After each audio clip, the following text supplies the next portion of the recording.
Alright guys, welcome to my Settlers 4 campaign, and let's play the three races. Okay, so we got three campaigns. We got the Romans, Vikings, and the Mayans. And I'll also make a note that I'll probably do the next campaign will be this one, which is the Dark Tribe campaigns, or I guess missions. I think it's just one campaign as a whole. But for now, we'll start with the Romans, just because it's the ones I'm more familiar with. So the briefing. Threat from the north. Conquer the entire Viking settlement in the west of the island. We have been too complacent. Our discipline has dissipated with the absence of any serious rivals. This cannot and will not continue. Our spies have become aware that the Vikings have established a colony on the island, a fierce and proud tribe. They have apparently been industrious, for they have built up thriving mining operations and flourishing farms. We will need more reconnaissance. We must know their weakness, not only their strengths. Our priests and are disquieted. I think that's how you say that, sorry. They speak anxiety of a dream that has visited not one but several of them, an identical dream. The she-wolf of the Tiber appears, her head lowered and snarling. It is not yet clear what this portends, but first we must prepare for a meeting the threat of the Vikings. Sorry, I think that was for meeting the threat of the Vikings. Anyways, so here's pretty much the actual beginning. If you haven't played Settlers 4, I will make a note of this. It's kind of one of those games that it takes a lot to learn. It's got kind of a steep learning curve. I'll try to explain it as I go along, but if you haven't played this game and you like strategy games, I recommend you get this game now. It's worth it. You can find it online for fairly cheap. It's an older game, but it's a great game, especially for people who like strategy games. And well, mostly like building type strategy games. You know, even if you like um, maybe even cities. You know, the new one, um, the Sid Meier City ones. You know, like um, there's different ones that you'd probably be familiar with and probably know what I'm talking about. Anyways, so as the Romans, here's what our I guess menu, our interface looks like. It appears to be off a little. I'm gonna see if I can fix that here real quick. As you can see, it's not all quite fitting right there. So I wasn't able to do exactly the fix I wanted. Um, so we're gonna write it out with this resolution of 800 by 600. If I do figure out how to go back to my other resolution of 1280 by 1024, then I'll post a link down below with a video of how I figured it out. And you guys can do if you run into that issue. But for now, I'm just gonna go ahead along and play with this because I've been messing with it for like the last half an hour and I could not figure it out, and I kind of just want to start recording. What the other resolution does for you is it allows for there to be a mini map right here in which you can select a location on the map, and it also has a button that it allows you to like click, kind of like a click to go to that area type of thing. And the mini map is also in real time, I guess you could say. So if I put the pointer thing right here, the little mini map would show this area right here, and it would show exactly in real time if I'm getting attacked or whatever it may be. So it's just a better visual for your you know, your main tower, if you may, or maybe put it at the border close to an enemy or something, you know, just so that you know you have a good visual of when you're getting attacked, since this minimap over here is not quite so detailed.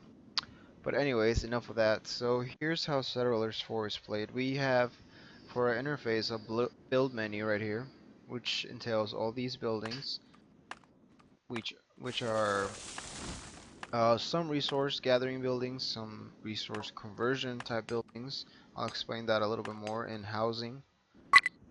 Then we have some more, I guess, ore type gathering buildings and, you know, smelting workshops and stuff like that. Then we have our kind of like the food section and water There's also water involved in the game.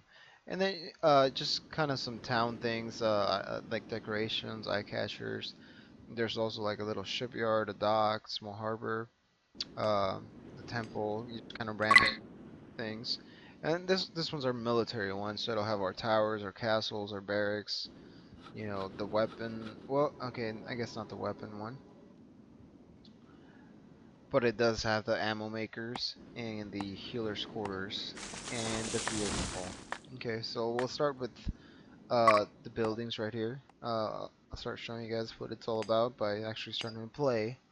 So as you can see here on the bottom, it tells us the resource that it costs. So for the woodcutter's hut, it costs two planks of wood and two stones.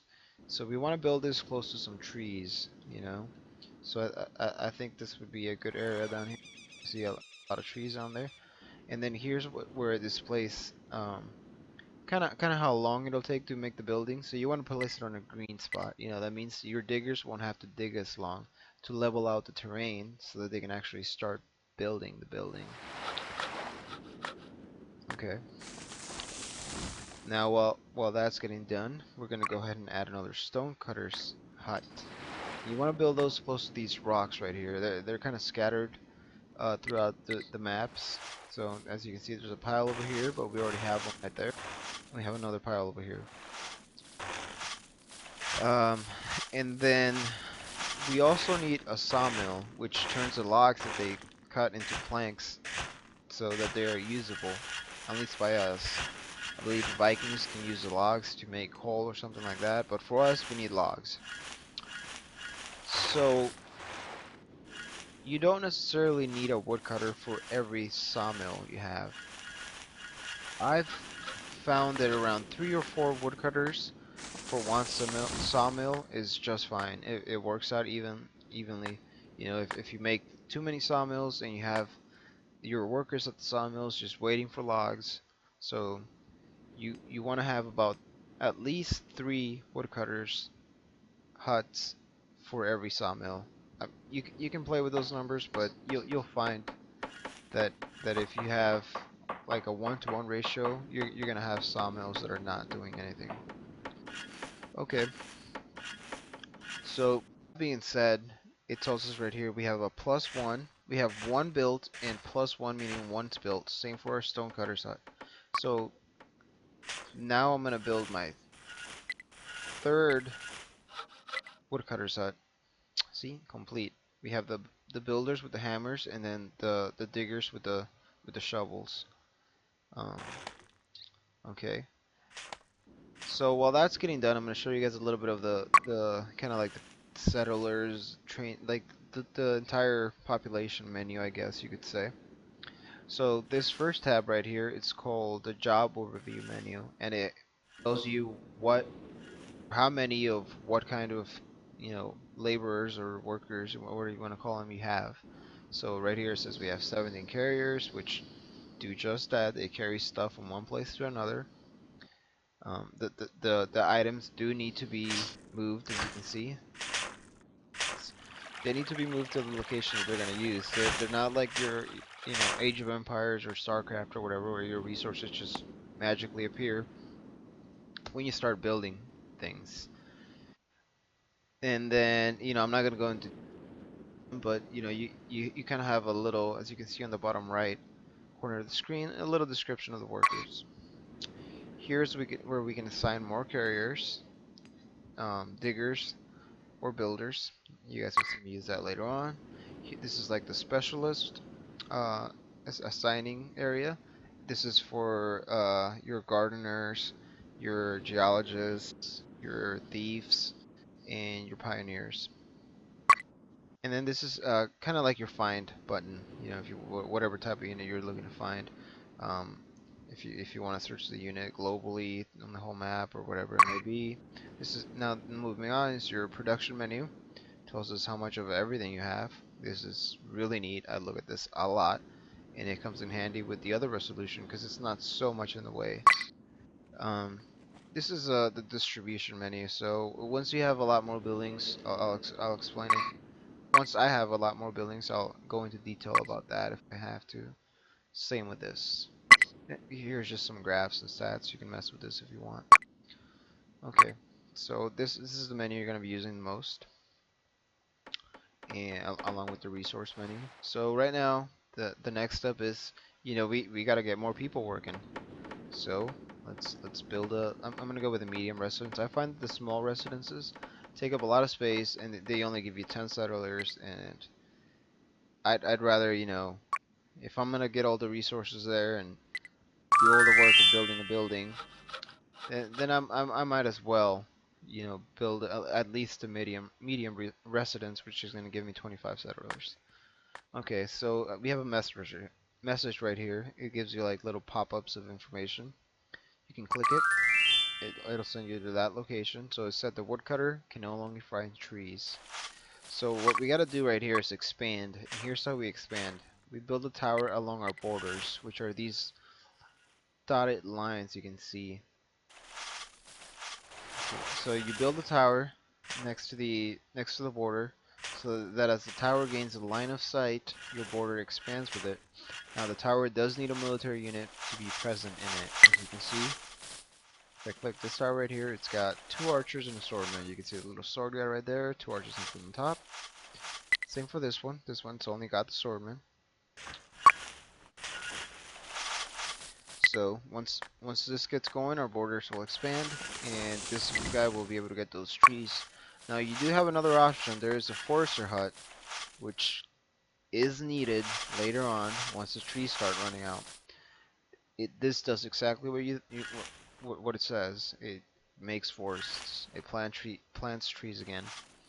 Um, I'm not gonna go ahead and build it right now because there is already trees, and I'm not gonna, waste a, a, a worker planting trees when there's already trees. Once they start running low, I'll start building it because I want them to get ahead of it and not wait until there's no trees, because then I'm gonna have a backlog where I will have no wood coming in. So what I'm gonna do right now is just select these guys, and it will only select my military units. You cannot select your civilian type units, and it won't select units that are garrisoned, so you don't have to worry about that. I'm gonna do a little bit of exploring. So right here you can go into that little icon, and I go into this run right here, which is the mission briefing. So it says conquer the entire Viking settlement on the west of the island. So we know we're gonna be going west. So I'm starting to make my way over there a little bit. Okay, so while we do that, let me use this search button to find some of my geologists. I'll go ahead and do that. So it selects the geologists. Oh, looks like we have none. Okay, so what we're gonna do is go ahead and make at least I'd say at least 3 of these guys.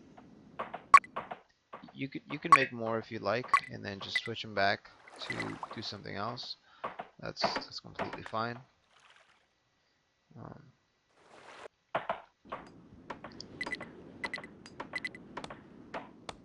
okay, that's a flag right there.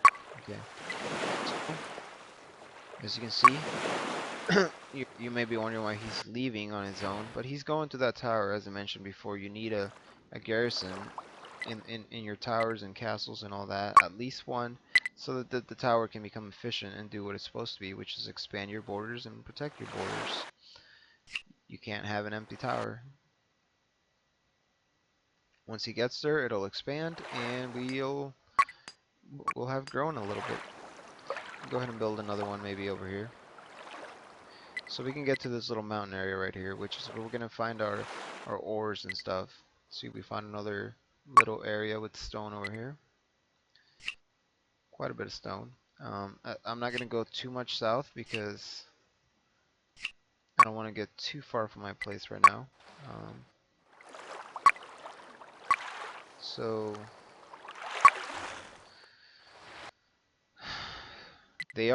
we know the Vikings are west of the island, and since there's water here, and I don't think the scenario expects us to build a navy because that would take forever. I'm gonna go ahead and guess we're gonna end up going south and then probably go like, somehow head west afterwards. So I am gonna use my little boat we have right here, our warship, and kind of explore the area around us. Okay, so our medium residence is complete, and all our all our little guys have popped out. So I'm gonna go ahead and make some more carriers. I'd rather have carriers because they don't need any tools than have idle people, I guess, if you want to call them that. Um, all your other specialty guys, your builders, your diggers, anything, they all need tools. Just like your military, they're gonna need a bow.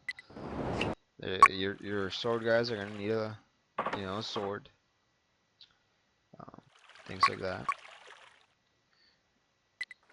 It's, that's what I mean by this game is pretty detailed, pretty.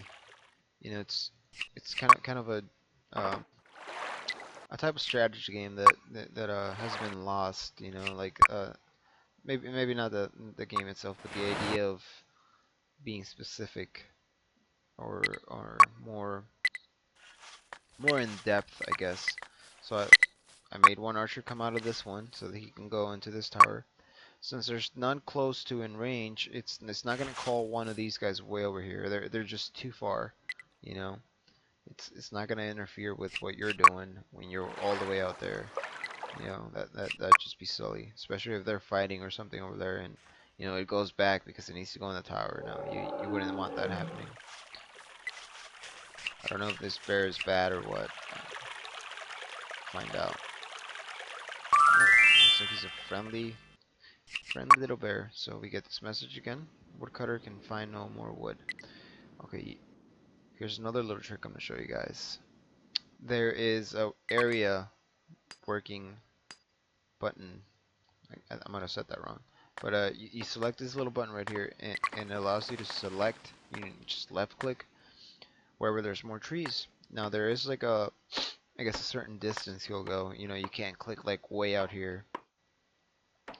But at least we know he's running out of trees right there. So I'm gonna go ahead and build a forester hut right there. See how this guy's got all these trees now? He's so happy. Okay, let's see what my guys are doing. Still haven't found no Vikings.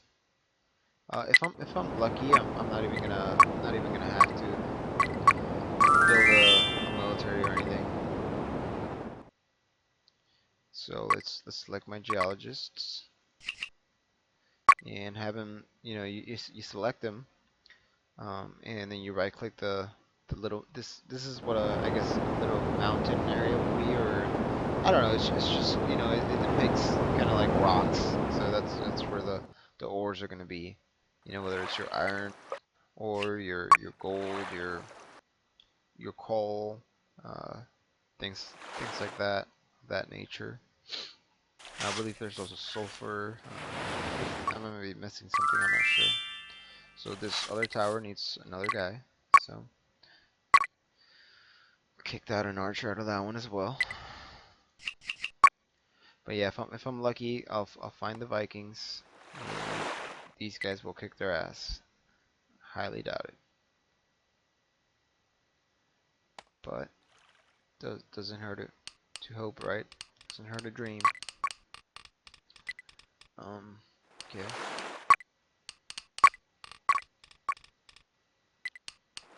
Now I am gonna build another stone cutter because I kind of wanna increase the speed that we're cutting stone at, because we are building a lot of towers and they do take up quite a bit of wood. So now I'm gonna go ahead and build another woodcutter. And since I don't want to spend a whole lot of money right now, or I mean a whole lot of resources making woodcutters right now, I'm just gonna build 2 for now. And I know I'm gonna need another sawmill for sure. But I'm gonna increase the priority on these, because I want them to start cutting logs before they actually start um, building the sawmill. There's no purpose in building the sawmill if we have no logs. Okay, so here's the Vikings. Since we found them, see if we can scout them a little. There's a little fat dude right there. So I'm sending my soldiers north. You know, it appears there's another passage up here. I didn't have to go all the way down here. I hadn't noticed. I haven't played this before. I've played some single player games and just kind of like random games, and I've um, I've played a couple multiplayer games with some friends quite a while ago. So you know once your area has expanded, you can actually go ahead and delete the tower if you don't want it. I prefer to do that with all my inner towers, as I'm going to do right now. That frees up a military unit for me, and I still keep the borders the way they are.